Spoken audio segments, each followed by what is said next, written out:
Exciting news for Ghanaians, yes, as GBC has secured rights to air the World Cup, the FIFA 2026 World Cup happening in Mexico, USA, and Canada. So the GBC, through the government of Ghana, or in partnership with the government of Ghana, has secured rights to broadcast live all the matches, all 48 matches of the World Cup, all 48 matches of the World Cup. This comes as an exciting news for us Ghanaians, so we can all get matches to watch. So this will be shown on across all the GBC platforms, the GTV Plus, GTV, the platforms, then on multimedia platforms, Joy TV, then Adom, Unia, and TV3. So just be on the lookout. GH1 too, yes, all through the partnership with GBC and the government of Ghana. So the World Cup is on your screen, free to air stations.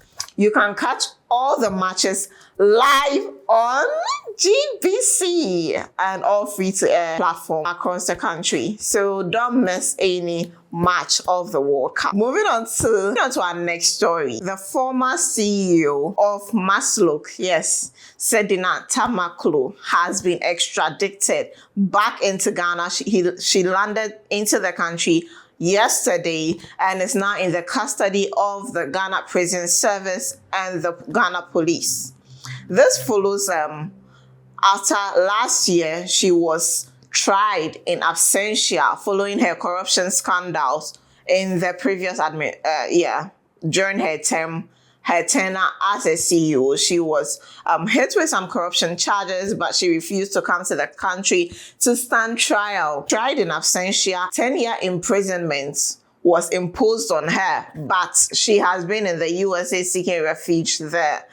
And yesterday, she was extradited back into the country to begin serving her sentencing. Yes, so we can say it's justice, but her lawyers have also filed an official appeal against her sentence. But so she'll be in prison custody. Yes, she'll be in the prison serving her sentence until the appeal by her lawyers becomes successful and the court a different verdict than it had already given. So she is in custody now. She's serving her sentence. After this extradition, then a lot of Ghanaians questioning, what about our former finance minister?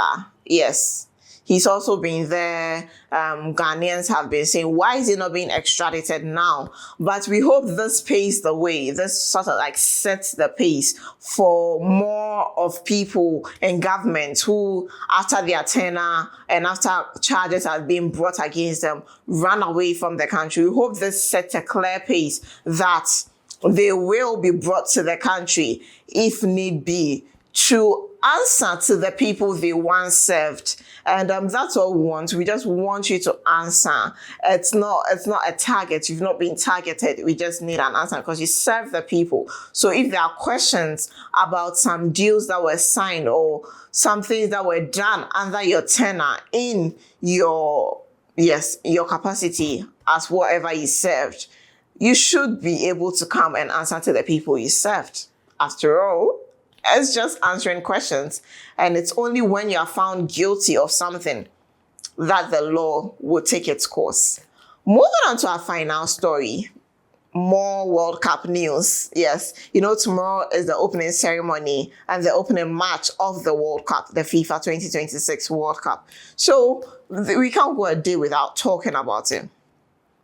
Yes. You remember that referee, the Somalian, that was denied access into the US?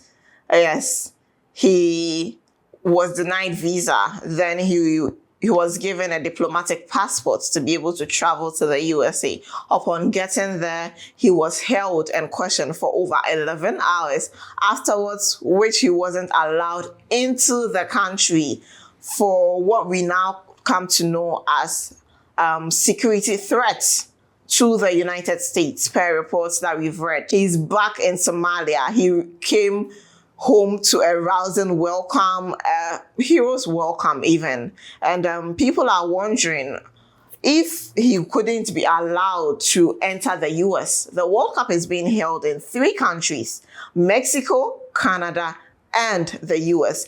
If US couldn't admit him because of security threats, what happened with him officiating matches in either Mexico or Canada? FIFA has a lot to answer, because it doesn't seem fair that someone who has prepped for the tournament then come to find out he can't enter. And the tournament, the FIFA is not saying anything about it. He's not said anything about it, not giving a statement. We are all just here speculating.